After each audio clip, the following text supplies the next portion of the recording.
So to get into the shipping section, all you have to do is log in, go to the settings, and then click down to where it says shipping. And now that we're here in the shipping section, I'm going to talk to you a little bit about what your options are and what you can do in this area.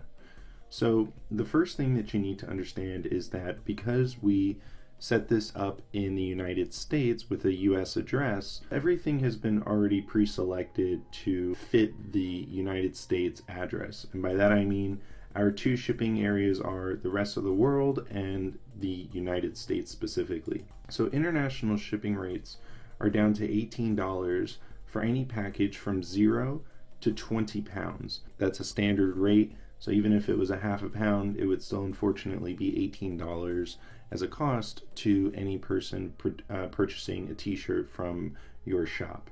In the United States, however, you have two different shipping costs. So you can do the heavy goods shipping, which is from 5 to 20 pounds costing $18, or a standard shipping rate, which is any product from 0 to 5 pounds to be shipped for $8. Now these shipping rates are not set in stone. You can change them however you like.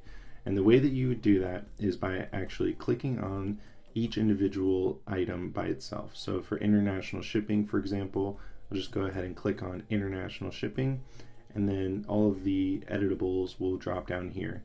So I can change everything from just the name of the type of shipment that is available to changing if it's going to be a price that changes based on order weight or based on the order price. And I can change that just by selecting what type of price range. So if I were to change the criteria to be based on order price and it was set to $50, then what that would mean is that as long as a customer purchased an item for $50 and up, the shipping price would be $18. If I switch it over to weight, then it's anything from 0 to 20 pounds being $18. And I can change these weights accordingly as I see fit. All I would have to do is click save when I'm finished. To actually go ahead and add and remove countries is also a very simple thing as well.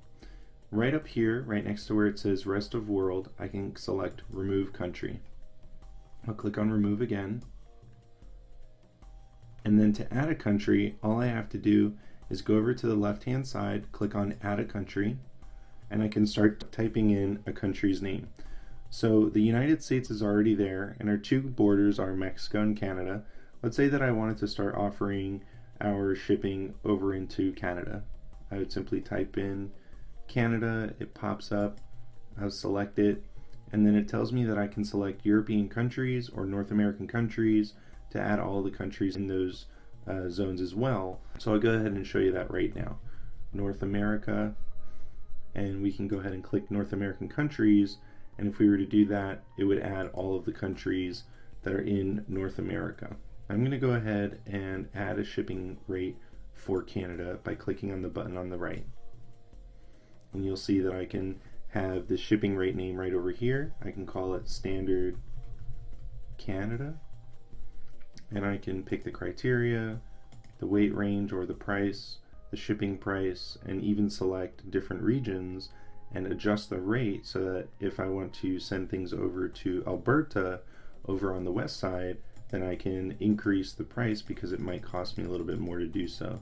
And you'll see that the default price being $10 is increased by the adjusted rate for each individual region, and that final rate is reflected over here on the right hand side. So moving down, we see that we can have the option of either employing carrier calculated shipping or going on down to fulfillment and drop shipping. Carrier calculated shipping is when we can allow the customer to see directly from users like FedEx, UPS, USPS, and other carriers to get a real-time shipping rate as they enter in their shipping information while they're deciding to or trying to purchase your product off of your website. We can't do that on this plan. This is only on certain plans, and we'd have to upgrade to be able to use this feature. Fulfillment and drop shipping are two very different but very similar things.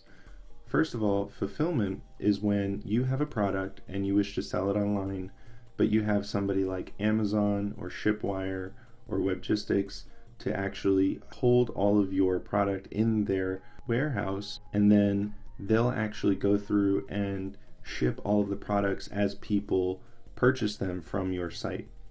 Drop shipping is different in that you never actually hold the product ever. All that you do is sell the product online, and the drop shipper will actually have the product for you and then also send that product in shipment to your customers who are purchasing those products. There are many different methods of drop shipping that can be very inexpensive for you. And what we're going to be using, which is a program called Merchify, does employ drop shipping techniques, and that's what keeps the prices low, and that's why this course is going to help you to sell t-shirts with very little to no money starting up. To actually go ahead and use one of these fulfillment or drop shipping companies, all you have to do is simply see the one that you'd like to use and then activate it by clicking on the activate button on the right. And then you'll go over to that company's website and you'll start the process of setting up your account with them. And that concludes the shipping portion of the settings for your Shopify store.